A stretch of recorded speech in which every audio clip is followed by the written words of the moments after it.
sejam bem-vindos ao mais um Tourcast, o melhor podcast de turismo que a gente tem nesse país. Meu nome é Samir e eu acho que pão combina com absolutamente tudo. Oi, eu sou Marcelo, sou historiador, ator e perdido, e eu acho que pão é o santo da casa, né? Aquele que nunca falta, tá sempre ali. Meu nome é Davi, sou guia de turismo, ator, e eu acho que a melhor invenção do homem foi colocar a comida dentro do pão. Pão com banana é ótimo. Oi, meu nome é Fernanda, eu sou estudante de gastronomia e pão para mim é uma grande paixão, acho que da humanidade, assim, acho que em todos os sentidos todo mundo adora pão e meu preferido é pão com mofo. Excelente. Boa. Meu nome é Flávio, sou matemático e colorista e eu descobri que panetone é pão.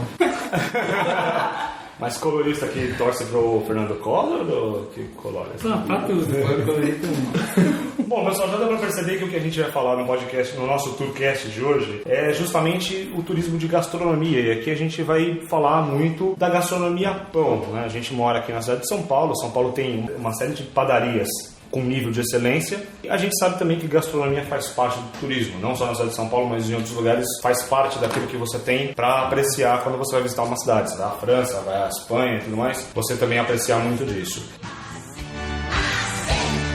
Olha que tá na hora de mais uma fornada, que não levar agora vai ficar. E a gente vai começar esse podcast falando um pouco da história, da etimologia do pão. O pão tem alguns lugares aí, um deles mais comentado aí é a Mesopotâmia, que hoje faz parte do atual Iraque, e era uma mistura realmente de trigo. Ele levava uma fermentação para poder assar e servir. Então era um tipo muito básico de comida. No Egito, ele começa a sofrer um pouco de outras influências, começa a vir outros... Posso corrigir? Opa! É que então, eu li que a fermentação veio no Egito. A fermentação veio no Egito, né? Em Israel, né, Mesopotâmia, sei lá, eles não fermentavam o pão ainda. Ou seja, do jeito que ele fazia a mistura, ele já colocava pra assar. Isso, ele colocava passagem e era como se fosse aquela broa, né, de fubá hoje. Eu não comi o pão, mas eu li que ele era meio duro. Era uma massa seca. Isso, e não era amarga. comestível e amarga, você tinha que esperar ela assar, secar o sol, assar de novo, secar de novo várias vezes, para daí ela se tornar O pão que a gente come. uma massa comestível, na verdade. Com o passar do tempo, a gente vai sofrendo uma série de influências. No Brasil, eu acho que o mais comum aí pro brasileiro é o pão francês. Que não tem na França. Que não existe. Na verdade, ele só não existe na França, cara. Ele não existe em lugar nenhum. O pão francês, como a gente conhece aqui... Em Dubai existe. Do mesmo jeito? Igualzinho. Não é possível. Em Dubai, Ah, pelo mas menos tem no brasileiro hotel lá. que eu fiquei, tinha pão. O cozinheiro era brasileiro. O cozinheiro era brasileiro. Mas tinha pão de queijo também lá? Não, pão de queijo não. Mas é que eu acho que o hotel, ele queria servir, né, todos os tipos de pessoas. Então tinha pão italiano, que eu nunca fui pra Itália, não sei se tem. Mas o pão francês era uma baguete, mas é igualzinho, gosto do pão francês. E o pão acaba sendo reverenciado em diversas vezes e formas na história, e a gente brinca muito também que ele tem uma influência política. Eu trabalho para não deixar faltar o pão em casa, mas é como uma coisa mais generalista, né? Eu trabalho para não deixar... Ele é uma representação da comida no geral. Não deixo faltar o pão, eu trabalho pelo pão, agradeço o pão nas orações. Pão que o diabo amassou. Também. Para dizer aquilo que é ruim, né? Você é obrigado a passar por uma situação muito ruim ou adversa e você começa a colocar muitas informações no pão. Inclusive até para determinar a beleza, né? Um pãozinho, aquela pessoa, né? Ele realmente é uma coisa muito universal. Então é isso que a gente quer conversar um pouco sobre o pão. Vou contar um pouco da história que eu sei do pão quando ele era vendido por gramas, né? Era uma coisa maluca antes. Por unidade, né? Então, era por unidade. E o que acontece? Cada pãozinho, ele não podia ter menos que 50 gramas. Não, mas é assim hoje. Não. Hoje, tanto fez, tanto faz. Não, mas o pão tem 50 gramas. Não. Aliás, ele não Na padaria. É que o pessoal fez essa parada das 50, assim, criou uma legislação das 50 gramas porque no Brasil a galera tava sacaneando. Vendendo um pão pequenininho pelo mesmo preço unitário que você vendia um pão grande. Vendendo uma bisnaguinha falando que Então rolava uma fiscalização mesmo, um fiscal chegava lá, ele pegava um montante de pães, pegava um dos pães. Se um daqueles pães não tivesse no mínimo 50 gramas, a padaria era multada. Eu lembro que nessa época a gente estava fazendo um case pro colégio, para fazer um case de negócio, e aí, faz um pouco de tempo, e aí a gente foi perguntar como que isso funcionava. Ele falava o seguinte, o padeiro principal lá, o dono da padaria: olha, ou você encontra um bom padeiro, que tem a mão certa de tirar o tanto de massa que no mínimo de 50 gramas, ou você gasta uma fortuna para mecanizar esse processo. Não tem uma padaria hoje com o investimento necessário para mecanizar. Então, a gente torce para ter um bom padeiro. Então você podia ter pães com um pouco, geralmente tinham mais de 50 gramas, para que eles não fossem multados. Eu acho que não deve ter 10 anos a lei nova que extinguiu isso daí. Agora é por quilo. É por quilo, então o pão é vendido por quilo. Torna a coisa um pouco complicada, porque antes você conseguia medir o quanto o pão estava barato de uma padaria para outra. Hoje, cara, é impossível você saber se o pão que você está comprando agora sofreu influência da inflação ou não. Uma curiosidade, inclusive eu perguntei num supermercado grande, famoso aqui da Zona Oeste de São Paulo, porque os funcionários eles têm o hábito de não fechar o saco do pão. E por que não fecha o saco do pão, né? É curioso. E aí ele falou que é um padrão do supermercado. Porque como você falou, os pães, a massa ela é cortada e medida mecanicamente. Lá é assim, é mecanicamente o tamanho correto para que fique com o peso correto. E eles têm por instrução não fechar o saco do pão antes de pesar. Porque o pão quente, ele pesa mais do que o pão frio. Não me pergunte por quê. Matemática depois vai me ajudar. Mas o pão quente pesa mais do que o pão frio. Eu acho, pelo que... Talvez seja porque eles falam que no processo, né, de assadura tem os gases que fazem o pão inflar e tem uma parte de álcool e bactérias lá. Talvez seja isso. Quando esfriar, já evaporou tudo. Temos um supermercado ético em São Paulo. Você não pode fechar o saco do pão para não pesar mais. Vocês ficam incomodados em pesar o pão com o saco? Eu não sei se eu sou muito avarento. Aí você acha que o peso do saco, do papel, o cara te cobra? Porra, lógico que cobra. Eu não sei quanto pesa o saco do pão. Nunca tinha pensado nisso. A gente tem que tarar, né? Coloca o saco, tara e depois... Isso, exato. A balança já tinha que estar com menos, sei lá... Igual self-service. Menos 20, vai. Menos 2 gramas. Eu não vou pagar aquele 2... Mas aí ele vai te cobrar o saco. Agora tem isso também, né? Mas o saco de papel não, é só saco plástica, não é? Hoje em dia eles estão fazendo... Todo tipo de saco tem seu valor. É uma polêmica à parte, né? Deixa eu te falar.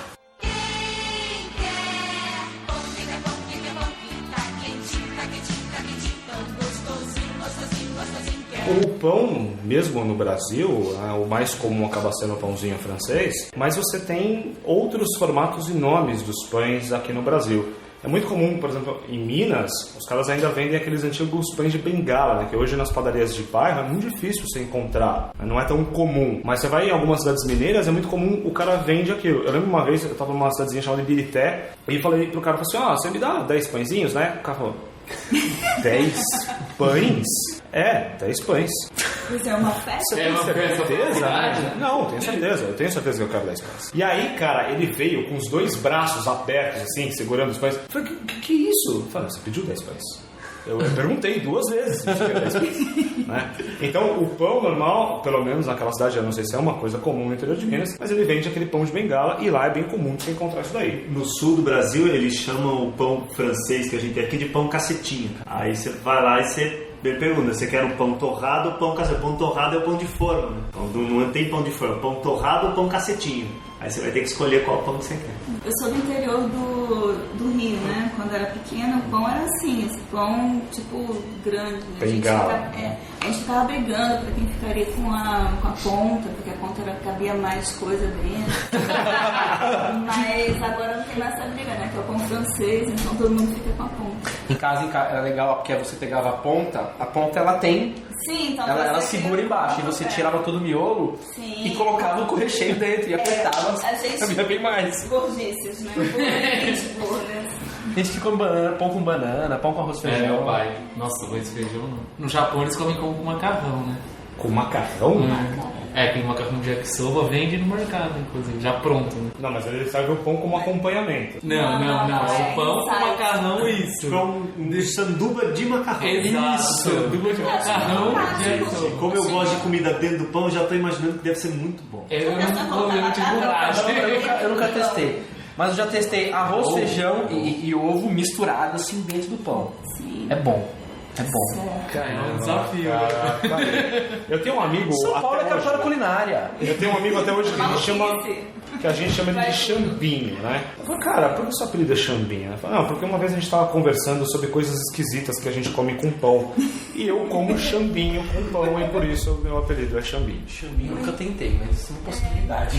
Arroz, feijão e ovo também é uma coisa que nunca passou. Embora, Olha, eu gostava mais de coisas doces com pão.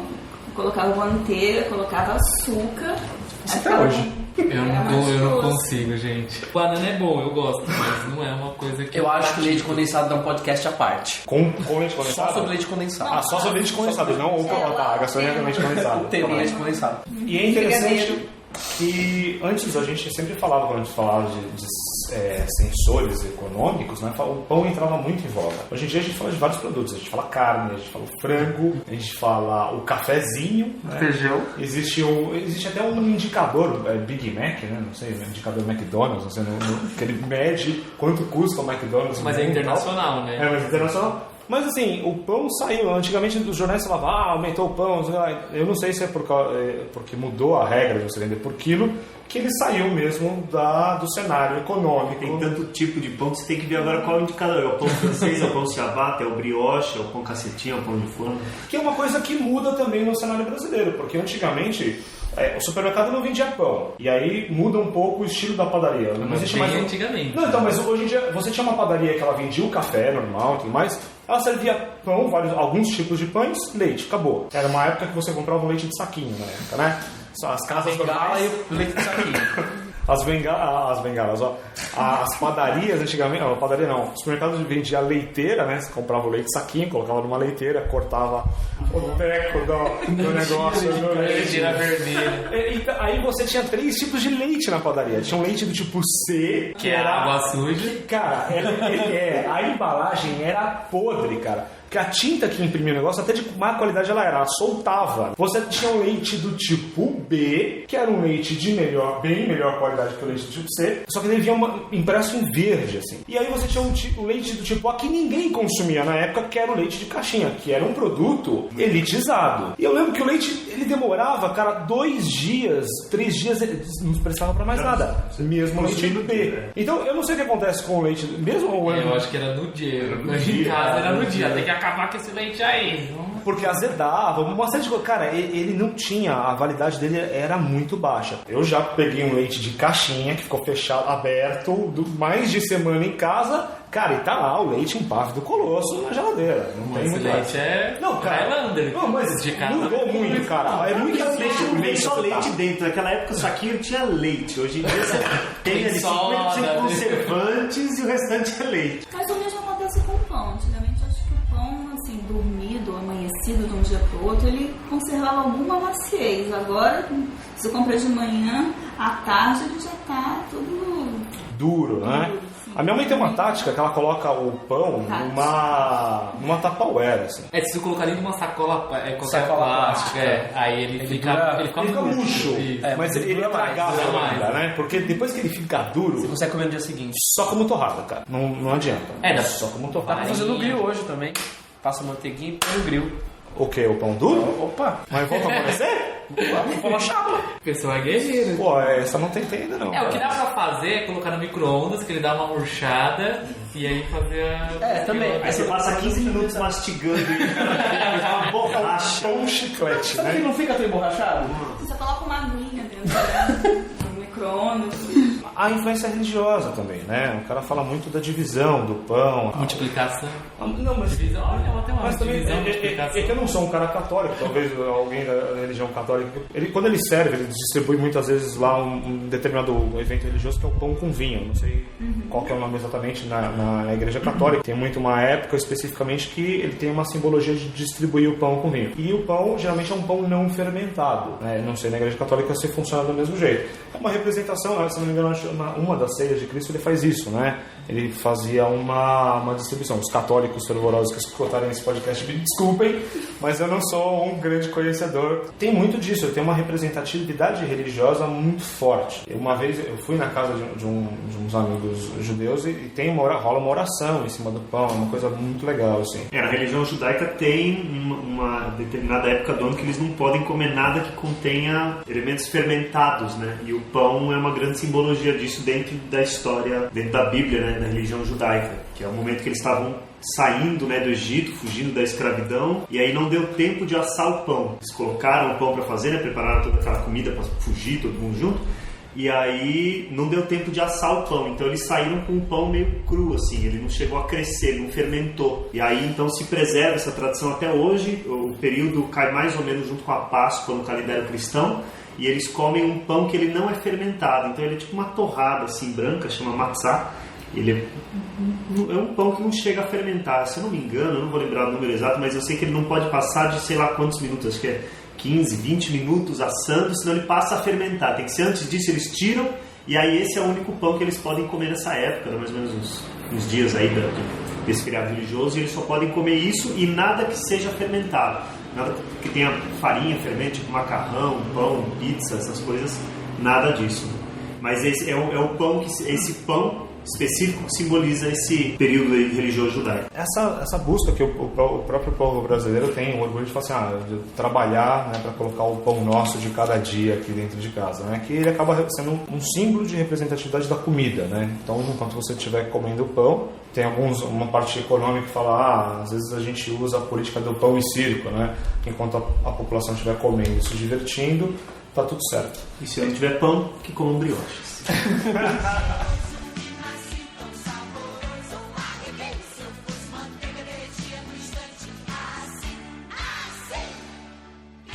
Agora vamos falar um pouco quando a gente fala de tour para gastronomia em si. A gente que trabalha nas ruas, né, o Davi que é guia de turismo, eu que sou guia de turismo, a gente trabalha nas ruas para levar o turista para conhecer um pouco da gastronomia. A padaria, o pão, o produto pão, ele seria um produto comercializável? É um tipo de gastronomia comercializável no turismo, Davi? Eu não sei se o pão, mas acho que a instituição padaria sim, né? O que está em volta do pão. Então é o que eu falo para os turistas. A gente vai visitar uma padaria que tem um monte de coisa e vende até pão. É verdade. Porque é o que menos tem ali, né? Você fica tão encantado com tudo que ela vende, assim, tanta coisa que ela faz, né? É quase que um mercado mesmo, um restaurante, né? Tem almoço, jantar, buffet de sei lá o que, sopas e tal. Então, mas o nome é padaria, né? E aí tem algumas que vão agradar bastante por essa grande diversidade, qualidade que oferece, né? Eu gosto sempre de pegar e aliar essa questão da padaria junto com a questão histórica, né? Então, de visitar a padaria mais antiga que a gente tem em São Paulo, que é a Padaria Santa Teresa. Padaria Santa Teresa, ali, para quem não conhece, a capital paulista, no centro da capital, para quem for visitar o centro histórico de São Paulo, logo atrás da Catedral Metropolitana de São Paulo, também conhecida como Catedral da Sé, você vai ver um conjunto comercial ali, né? Bem ao lado tem dois pontos históricos, que é o Sebo do Messias, e ao lado do Sebo do Messias você vai encontrar a Padaria Santa Teresa. Que o mais famoso lá não é pão, né? A padaria, mas o mais famoso lá é a coxa creme, né? Que é uma coxa de frango gigante. Há quem diga que a canja de galinha lá também levanta defunto, acaba sendo famosa, não sei porquê. Eu já experimentei a canja, é uma canja, né? Não vi nada de diferente. Mas falando especificamente dessa padaria, eu gosto só do piso de cima. Então, para quem for visitar essa padaria, a parte do piso de baixo eu fui no de baixo, não sabia. É igual que você encontra muito no centro de São Paulo. É um boteco. Então, esse é um ponto que eu queria entrar, que existem padarias de bêbado, né? Padarias que só vendem bebida, não vendem pão. E aí você vai lá, o cara faz pão às 6 da manhã, não é bom o pão, e fica lá até às 8 da noite, e os mesmos caras estão sempre lá bebendo. Mas geralmente o melhor pão na chapa é nesses botecos. Ah, é? Eu adoro pão na chapa de boteco.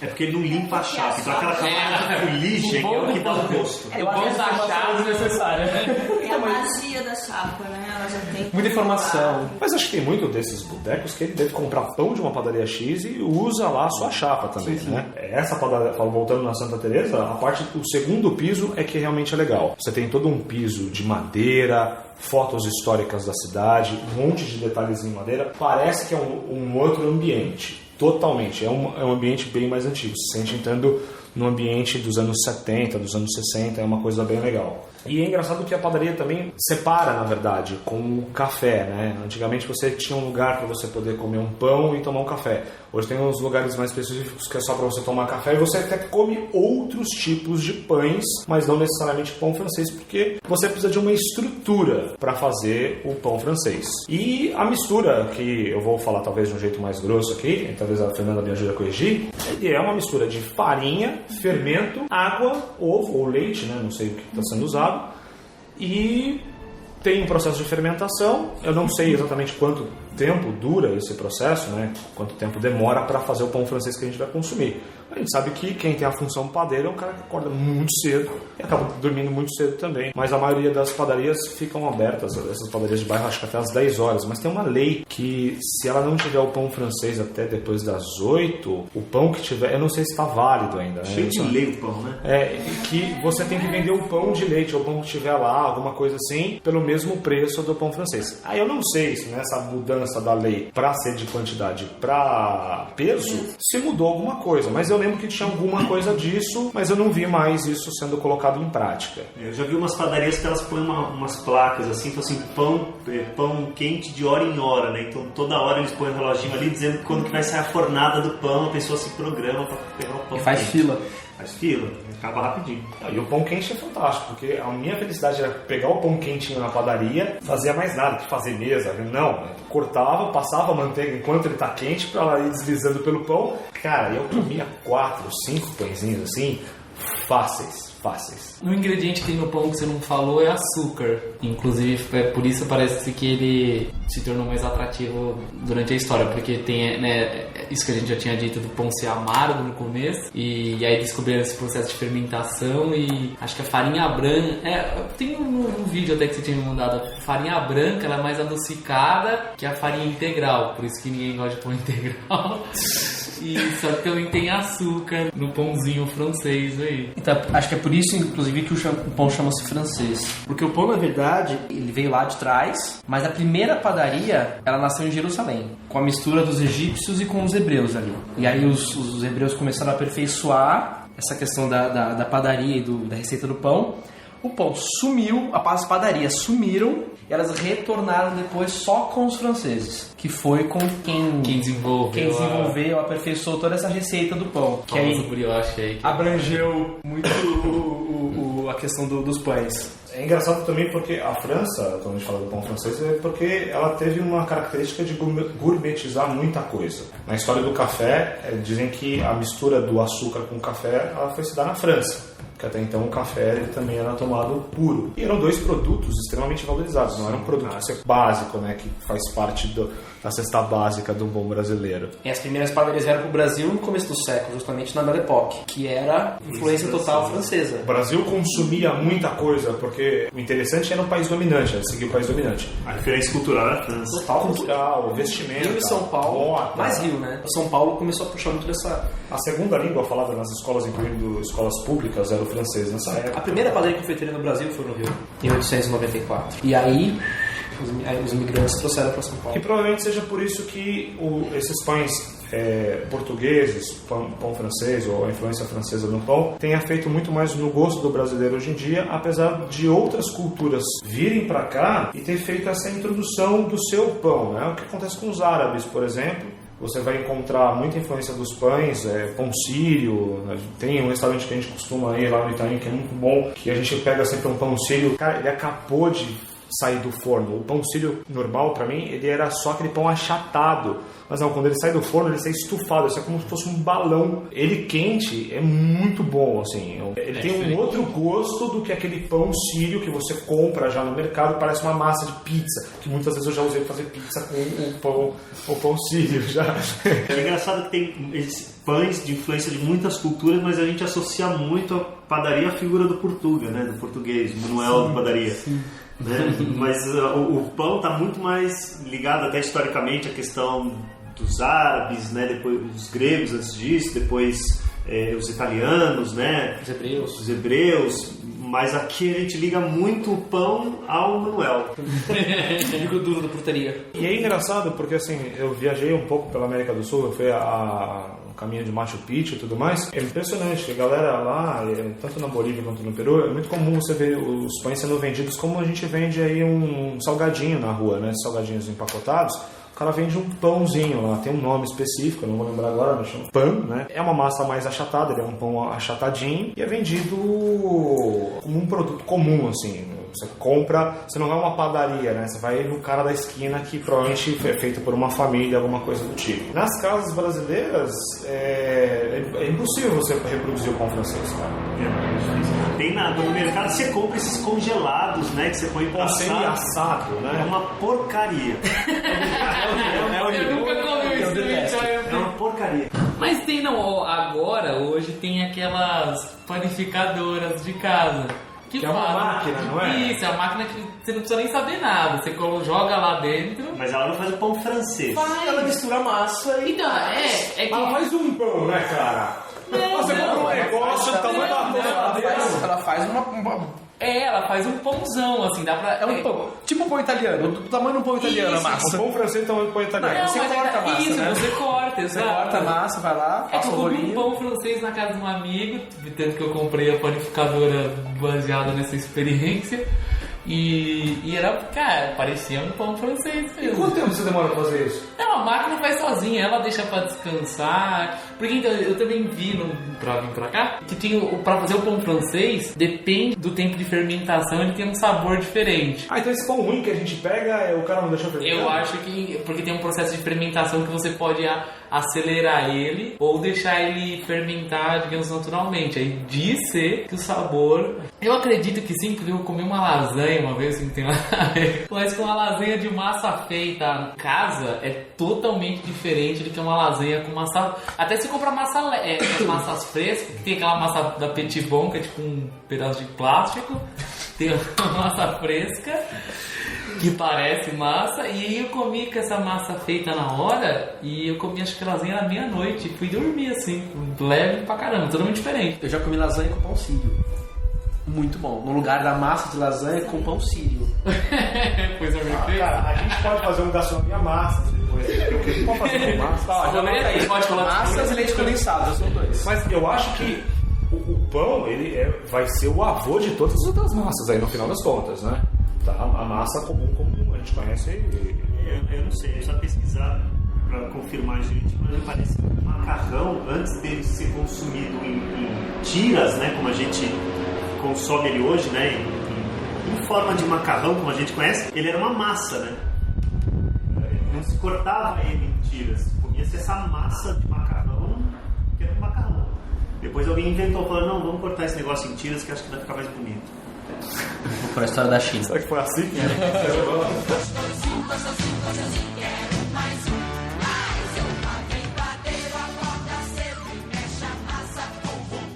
A gente acabou de falar de uma padaria em São Paulo que é uma padaria centenária, que é o caso da Santa Teresa. Vamos falar também agora da influência italiana na cidade de São Paulo em relação ao pão. Vamos lembrar que a época das imigrações ela vai acontecer justamente depois da abolição dos escravos. A gente não tinha mão de obra para trabalhar nas lavouras. Começam a vir os italianos, depois a gente vê os japoneses em seguida. E os italianos trouxeram uma forte influência gastronômica, tanto que não falta na cidade de São Paulo são cantinas italianas. E também ele vem com uma influência muito forte do pão. Um dos bairros, né? Então a gente tem 3 bairros aí com uma influência muito forte italiana. Eu acho que agora ele deu uma misturada muito grande, que é Moca, Brás e o Bexiga, né? Popularmente conhecido como Bexiga, mas o nome oficialmente dele é Bela Vista. E lá também tem agora a padaria Centenárias, que é o caso de 3 padarias muito pequenininhas. Quando você vai visitar, são padarias que têm o tamanho de uma garagem, assim. Então, ela tem alguns embutidos, ela tem o pão como um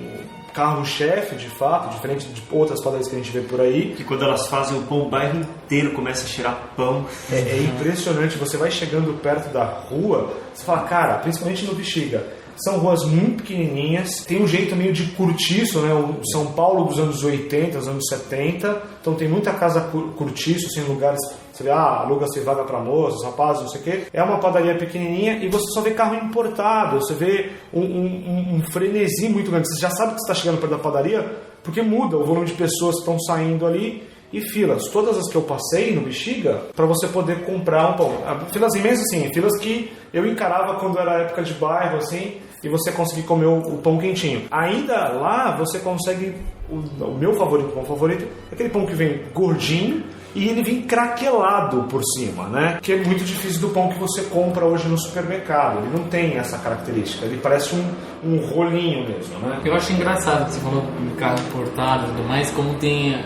Não sei se em todo lugar, mas aqui em São Paulo, principalmente, você vai em muitos lugares que, né, teoricamente, são de uma baixa classe social. Só que tem tem uma casa ali que é top. Acho que aqui atrás tem uma esfirraria que tem muita gente famosa. E é na rua, uma travessa da Rua das Noivas ali, na São Caetano. E é engraçado como que você tá falando dessas casas, né, no meio do cortiço, mas que tem uma qualidade maior até às vezes do que, por exemplo, a Bela Paulista, essas padarias de luxo, que vendem de tudo, mas o pão é normal. É que aí eu acho que muda o conceito, a gente pode falar até dos estilos, porque você tem a padaria de bairro mesmo, que estão afastadas, tem, sei lá, centenas, milhares de padarias por aí, que vende o pãozinho convencional junto com outros tantos produtos. Tem um mini mercado que também tem uma panificadora e vende isso também se espalha para as grandes redes de supermercados. Que vai atender muito mais as pessoas que moram ali ao redor, né?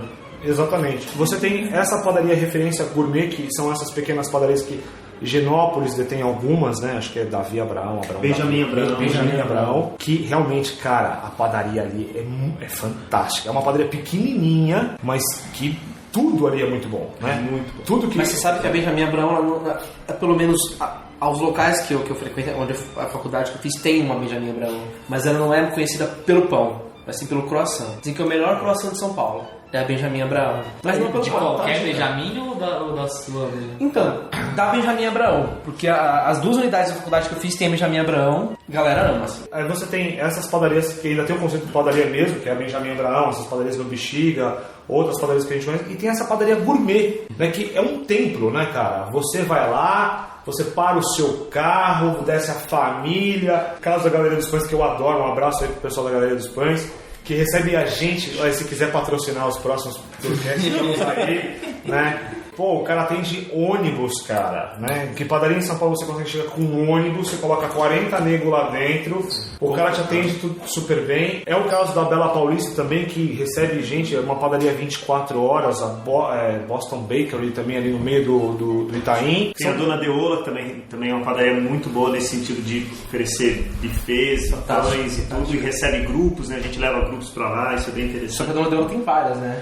Tem duas ou três?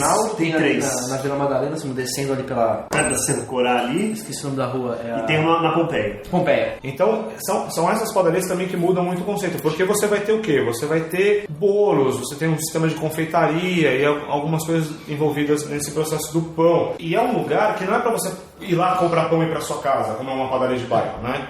Você vai lá passar horas, a sua família, você toma um café da manhã de 3 horas, 2 horas, né? Tem pelo menos uns 15 pães diferentes. E eles acabam até expandindo o serviço deles para fora da padaria, né? Eles servem serviço de catering, você pode pedir o buffet deles onde você quer, eles levam. Então eles já não servem, né, só servimos no local, né? Então tem todo um serviço que eles fazem fora também. Essas padarias, elas também têm costume de ser chamadas de padarias pós-balada, né? A galera sai da balada 3, 4 da manhã. 3, 4 da manhã, você vai pra padaria, ela tá lotada de gente que saiu da balada. Lotada. A Bela Paulista. A Bela Galeria dos Pães. Lotada. Então tem sempre fila. Ela tem sempre fila porque 24 horas por dia tem uns pubs do lado lá, cara. E toda vez que eu vou num daqueles pubs, certamente eu acabo passando por uma dessas padarias. E a região da Paulista, ele tem muita balada. A galera vai... cai em peso. Fernanda, você que estuda gastronomia, dá para se especializar em padaria, em panificação? Claro, tem milhões de cursos sobre isso. Só sobre panificação? Só sobre panificação, como eu te falei, né, é uma grande paixão. Panificação é uma das ramificações dentro de gastronomia, e dentro de panificação você pode ser especialista em várias coisas. Você pode ser o padeiro, você pode ser o que serve, você tem vários... elementos lá dentro. E antigamente ser padeiro era algo, né, meio que chão de fábrica, né, ser padeiro. Hoje em dia não. Já tem um padeiro como uma pessoa que é tipo um grande... É um conhecedor. Um conhecedor, é um grande chefe. Mas isso aconteceu com a gastronomia no geral, né? Sim, a gastronomia era um negócio... Mas você vê assim, você pensa no padeiro antigamente, né? Você pensa naquele cara que tá todo suado, fazendo seu pão. Mecânico, né? Cheio de farinha. Assim, Aí você pensa na padaria que tá assim, com a vassoura, né? Junto, fazendo pão ali, pão com cabelo que cai em coisa.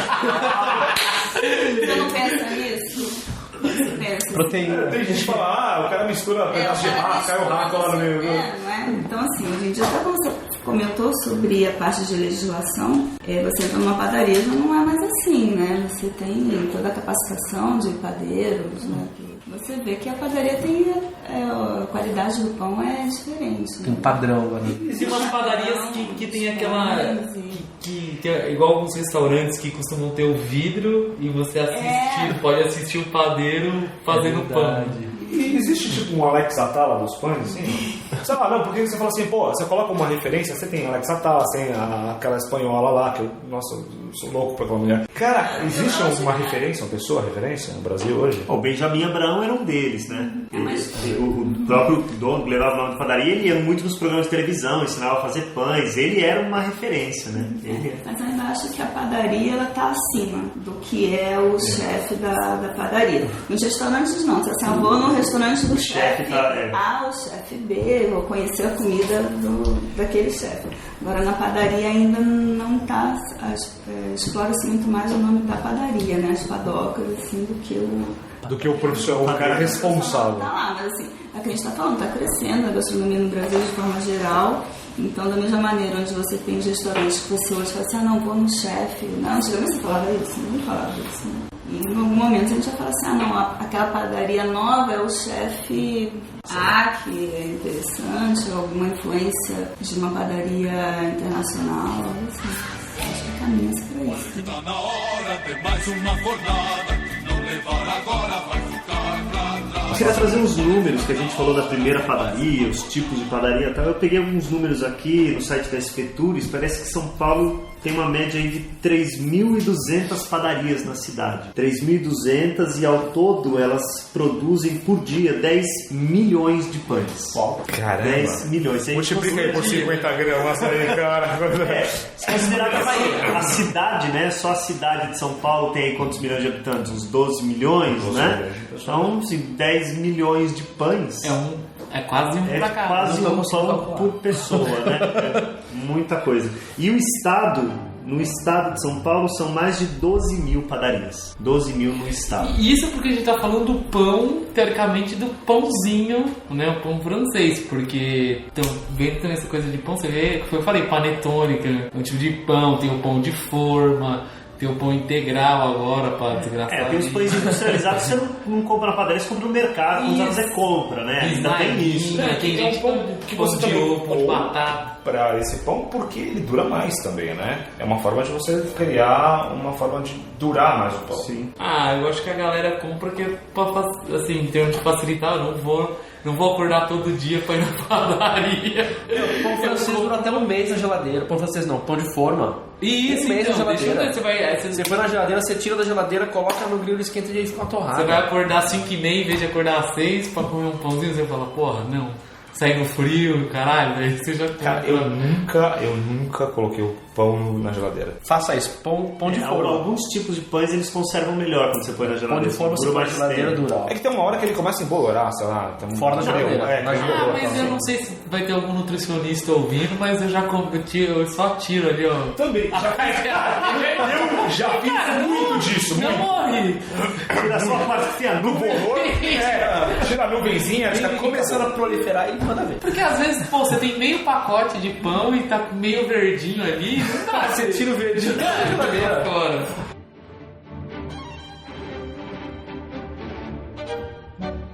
A gente falou de alguns jeitos de comer pão, né? E acho que a questão do pão na chapa, eu acredito que deve ter em muitos lugares, mas aqui em São Paulo é muito forte, né? Você vai numa padaria assim, café da manhã é quase que unânime, né? O pão na chapa. Parece uma coisa brasileira também. Um carioquinho pão na isso lá chapa. fora.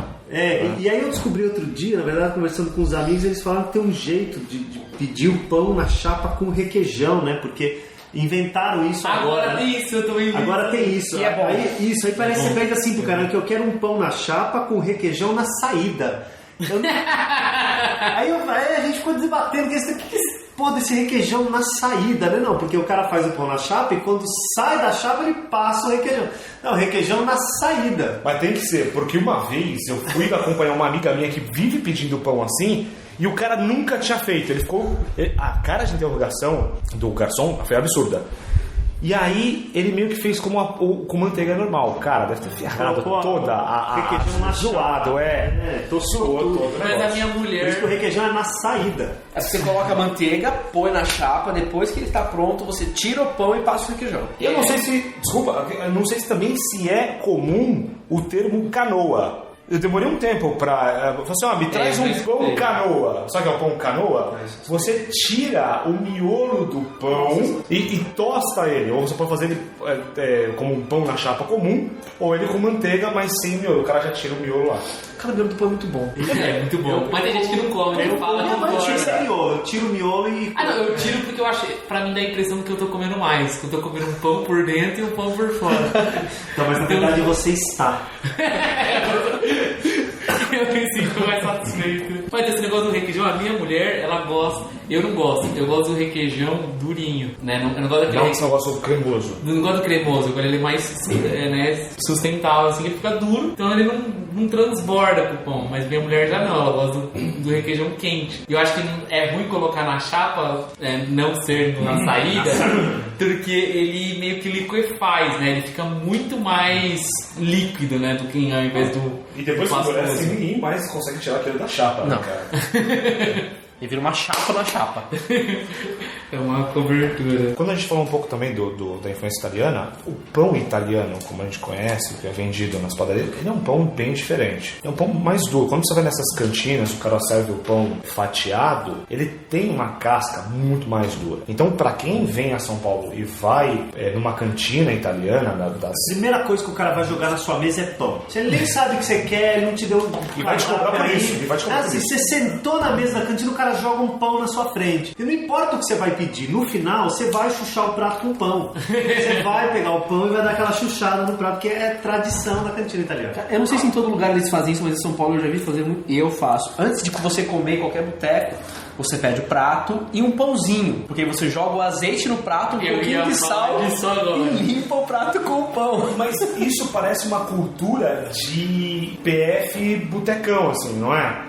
Não, que o cara vem com pão francês, ele já vem com o aparato de sal, azeite, limão. Não, mas a gente já foi em diversos restaurantes PF? Não, PF. Eu tô falando À la carte. à la carte, assim, né? E aquele restaurante que a gente foi italiano, Perto da 9 de julho. Isso, custou pro cara trazer a manteiga que você tinha pedido.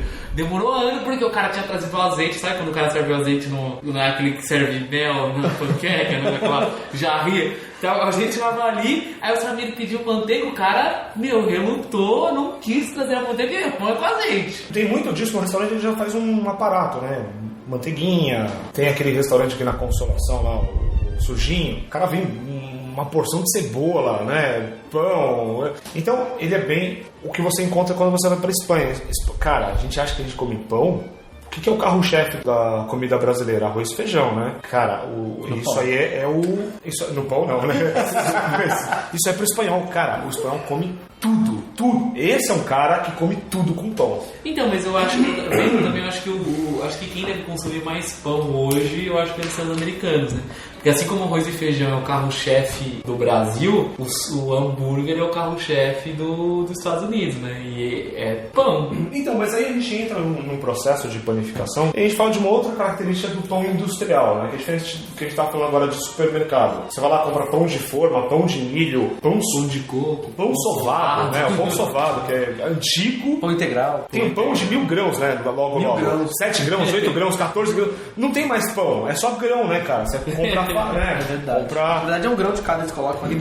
Se aperta Que eu não gosto, porque quando você começa a passar manteiga, cara, aquele negócio começa a ir grão pra tudo quanto é lado, então se ele era 12 grãos, ficou 3 quando você tá finalmente saudável. Eu gosto muito de pão preto, que às vezes é um pouco difícil de achar no mercado. Tem muito, tem uma... É que o Flávio não gosta muito de fazer propaganda, mas depois eu corto aqui do Outback, cara. Pão australiano. Preto lá. Ele tem aquele chama-se pão australiano, né? Aquele é o pão australiano. Porque o pão preto é aquele pão de forma que ele tem uma massa mais escura. Aquele lá não, aquele é pão australiano, que é muito bom, porque ele é mais docinho, ele é mais macio, ele é adocicado, né? E realmente o pão ele vai servir para várias coisas para que você possa colocar. Então você tem hot dog, você pode inventar qualquer coisa que você coloca dentro do pão. Eu já comi doce de leite com pão, além do leite condensado com pão. Tem gente que coloca farinha. Bom, cara, se você comer arroz com feijão, a galera, depois que você estiver ouvindo esse podcast, diz aí pra gente o que você come com pão. Pão com leite ninho. E se você tiver alguma receita, grava, manda pra gente aí também. E se a gente considerar que a gastronomia de São Paulo está muito presente a comida de rua, né, o sanduíche, o pão tá aí, né? A gente tem o sanduíche de mortadela do Mercadão, o Bauru do Ponto Chique, os Beirutes, o sanduíche do Mercado do Estadão, do Pernil. Então o pão tá presente o tempo todo, né? Onde você vai em São Paulo, você vai encontrar uma fartura gigante de pães. Fica a nossa dica aí, a Vila Mariana, Bexiga, Higienópolis, centro de São Paulo. Você vai encontrar não só a padaria, mas também o estilo confeitaria também, né? Quem está ali no centro de São Paulo, a gente pode falar aí da Casa Matilde, que é uma confeitaria. Eu não vou saber qual a diferença de panificação e confeitaria, mas eu acho que uma faz bolo, que uma faz, não sei. A gente pode fazer um debate sobre isso. Mas ela fica ali na Praça Antônio Prado, bem de esquina, ela abre de segunda a sábado. Tem muito esse conceito que acho que o Flávio falou, que você tem um vidro, que você vai lá ver a pessoa fazendo o pão e tudo mais. E cara, é fantástico. Você vai encontrar as delícias da padaria típica portuguesa, que não é só o pão. Tem os pães portugueses lá, mas tá longe de ser o carro-chefe daquele lugar, cara. Os doces, né? Puxando um pouco dos assuntos que eu tinha falado dos pães, tem 3 locais em São Paulo que eu gosto muito de ir, não por ser ou não católico, mas porque eles fazem pães maravilhosamente bem e são muito bons. Mosteiro de São Bento, que os pães são feitos pelos freis beneditinos. Carro-chefe aí é o pão de mandioca, né? Não sei, acredito que seja. Com certeza. Mas a hora que eles abrem ali pra vender, a fila dá a volta ali no largo, sai, atravessa a rua, desce pra 25, a fila é enorme. Mas é diária? Não, tem horários. Depende, porque eles só... Mas são todos os dias ou não? Todos os dias tem. São tem todos os dias, vender. com certeza. Todos os dias tem pra vender, mas não são todos os horários, que ele abre a padaria ali. E tem que ser rápido, porque a produção é pequenininha, a fila é grande. Começa às 5 ou 6 da manhã. Pra quem estiver vindo visitar o Mosteiro de São Bento, leva dinheiro, porque ele não aceita cartão quando sai da missa, tem muita gente, sei lá, né, vai contrapor a propaganda de uma empresa de cartão de crédito que eu vi outro dia, mas tudo bem. Mas ele só aceita dinheiro mesmo. Além do Mosteiro de São Bento, tem o Mosteiro de São Francisco também, no Largo São Francisco ali. Esse sim tem horários pré-determinados, parece que só vem até às 4 da tarde e são em dias alternados. Eu não sei dizer exatamente quais os dias, mas o site ou o telefone eles informam fácil. E aqui, o Museu de Arte Sacra também. Tem pão ali? Tem, eu não sei exatamente quais os dias também, mas tem determinados dias que eles vendem pães. Tem a missa e tem pão. Tá aí, ó, tá aí a dica que a gente também não sabia. Só não sei dizer os dias que eu não vim preparado. Mas são pães fantásticos. Quem anda por Higienópolis, além de ser um bairro muito agradável de se caminhar por ali, porque é todo arborizado, tem estações de metrô. Se você for um cara muito diferenciado, talvez as pessoas não gostem muito de você lá. Mas tem excelentes padarias, é um bairro que vale muito a pena. Tem muita coisa boa para fazer. Matéria de gastronomia, realmente, Higienópolis é um lugar que não fica devendo para lugar nenhum. Praça Vila Boinha ali tem muita coisa, né? Só Praça Vila Boinha dá para comer, né? Ali tem a padaria Barcelona, bem na esquina, que é muito boa, que acho que é da família do Benjamin Abraão, se eu não me engano. Acho que é do grupo ali, tem um holding, sei lá. Deles ali. Cara, na imigração só os japoneses não se deram bem nesse negócio de pão, né, cara? Tem uma padaria na Liberdade, chama Itiriki, que na verdade ela tá junto do restaurante, tem um restaurante também, se eu não me engano, e é uma padaria, na verdade não é uma padaria japonesa, mas tem umas coisas ali em vai lá todo mundo. Não, mas a minha dica nessa padaria é o sonho, cara. Vira um pesadelo, né? Porque, mano do céu. Qualquer sonho é um pesadelo, né? Não, mas cara, ali, Eu ainda vou medir, cara. Vou levar pro Guinness pra ver se tem o maior diâmetro de pão. Cara, é absurdo, é uma refeição. Eu não sei na Zona Oeste se tem alguma padaria que a gente consegue... Na Zona Leste tem as padocas, as famosas padarias de bairro. Acho que não tem nenhuma que chame a atenção, né? mas tem as padarias de esquina, as padarias de bairro, que são muito boas. Que uma falta de respeito. Não, que muitas na Zona Oeste vendem pão com o qual eu tenho recordações de infância, que é aquele pão gordinho, Sim. todo craquelado, que acabou de sair do forno. Eu compro pão assim todos os dias, mas é no mercadinho. Onde eu moro. Então tem uns mercados que fazem pão bom. E se dá um, cara? Não é possível. O Extra aqui do Bom Retiro. O pão dele... O pão é animal. Desculpa, eu odeio pão do Oeste e do Pão de Açúcar. Nossa, eu acho Não, mas ó, eu não sei dos outros. Pode ser então, a gente vai discutir essa aí, cara. Mas também é que assim, o problema, faz uns 3 dias ele foi fechado pela vigilância.